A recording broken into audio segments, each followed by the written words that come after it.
Hello दोस्तों, मैं अभय Mishra commerce 2.0 new version की तरफ से आप सबका स्वागत करता हूं। तो आज हम लेकर के आए हैं chapter wise short notes, very short notes, यानी कि और वो भी हिंदी मीडियम में।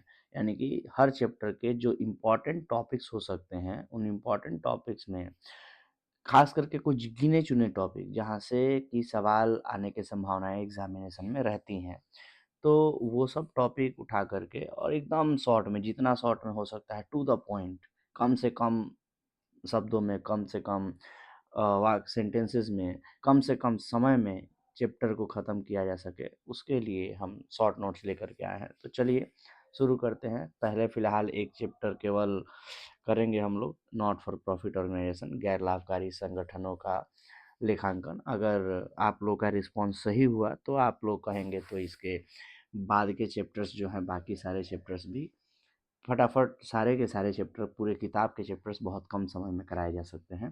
तो चलिए पहले एक चैप्टर करके देख लेते हैं। तो आइए शुरू करते हैं।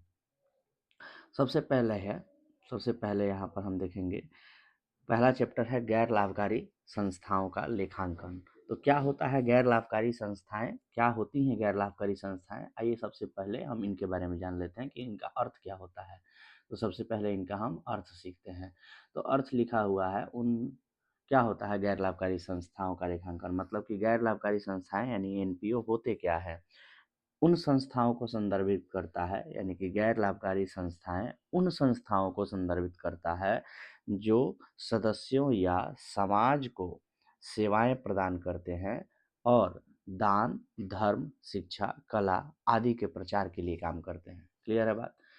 क्या करते हैं? सदस्यों या समाज को सेवा प्रदान करते हैं और दान, धर्म, कला आदि के प्रचार के लिए काम करते हैं। ठीक है, चलिए इनका उद्देश्य क्या होता है, दूसरा टॉपिक हमारा ये हो जाएगा कि इनका उद्देश्य क्या होता है। यानी कि जो गैर लाभकारी संस्थाएं होती हैं, इनके उद्देश्य क्या होता है। तो उद्देश्य, दो उद्देश्य यहाँ पर बताए गए हैं। पहला उद्देश्य कहता है कि अपने सदस्यों या समूह या बड़े पैमाने पर जनता को सेवा या मनोरंजन प्रदान करना, और दूसरा समाज के कल्याण के लिए काम करना या धर्म, शिक्षा, कला, संस्कृति और खेल आदि को बढ़ावा देना। ठीक है, उसके बाद हम लोग पढ़ेंगे उद्देश्य के बाद कि इसमें हम लोग पढ़ेंगे कौन कौन से खाता तैयार किए जाते हैं। यानी खाता तैयार करने के अनुक्रम क्या होते हैं, कौन कौन से खाता तैयार किए जाते हैं। तो चलिए ध्यान से देखेंगे।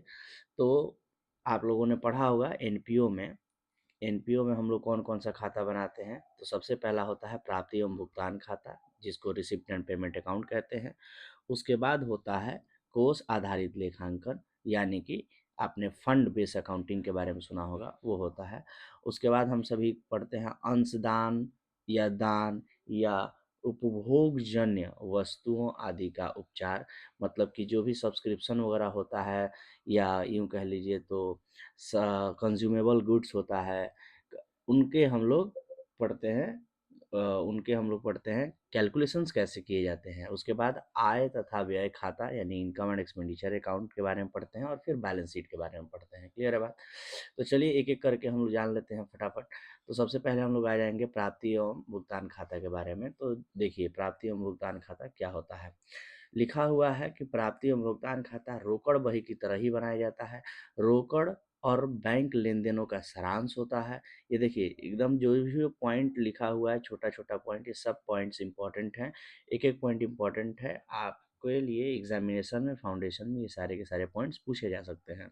अगला है प्राप्ति एवं भुगतान खाता के बारे में कि गैर नगद मदों को दर्ज नहीं किया जाता है, मतलब नॉन कैश आइटम्स रिकॉर्ड नहीं होते हैं। अगला लिखा है कि प्रारंभिक रोकड़ और बैंक शेष से शुरू होता है और क्लोजिंग शेष के साथ समाप्त होता है। यानी opening stock of cash and bank के साथ शुरू होता है और क्लोजिंग स्टॉक ऑफ, यानी क्लोजिंग स्टॉक नहीं बोलेंगे, ओपनिंग बैलेंस और क्लोजिंग बैलेंस बोलेंगे, कैश और बैंक का, उसके साथ क्लोज होता है। ठीक है, और एक बात देखिए, आगे बढ़ने से पहले हम जान लेते हैं कि ये जो गैर लाभकारी संस्थाओं का जो लेखांकन होता है, इसमें जो गैर लाभकारी संस्थाएं होती हैं उनकी विशेषता क्या होती है, विशेषता भी यहाँ पर दिया हुआ था।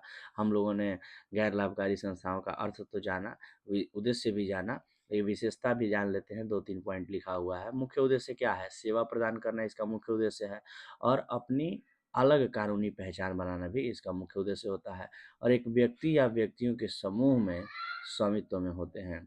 ठीक है, उसके बाद अगर बात करें हम तो आ जाते हैं। सबसे पहले हम लोगों ने यहाँ सीखा कि खाता तैयार करने के अनुक्रम क्या होते हैं, जिसमें प्राप्ति एवं भुगतान खाता सबसे पहले आता है और प्राप्ति एवं भुगतान खाता हम लोगों ने सीख लिया।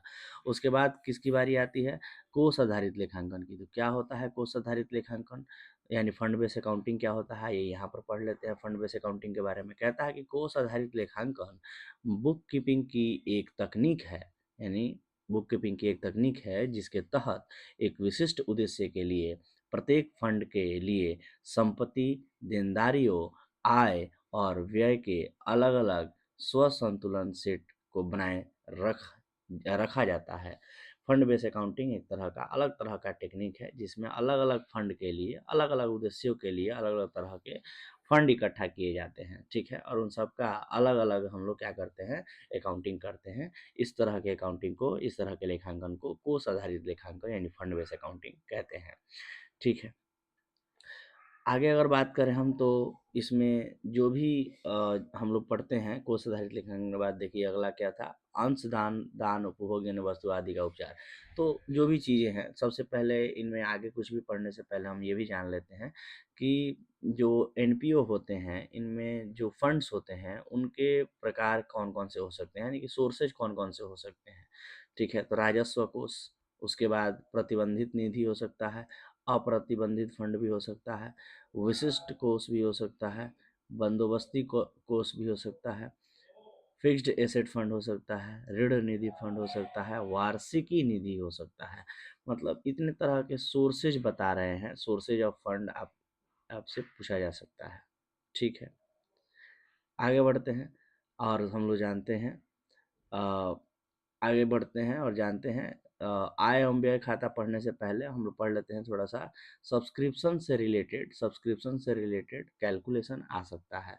तो आइए जानते हैं सब्सक्रिप्शन से रिलेटेड कैलकुलेशन यहाँ पर दिया हुआ है कि कैसे अंशदान यानी सब्सक्रिप्शन का हिसाब किताब करते हैं। तो सबसे पहले हम लोग क्या करते हैं, जितना भी सब्सक्रिप्शन साल के दौरान रिसीव हुआ है उन सबको सबसे पहले हम लोग लिख लेते हैं, subscription receive during the year.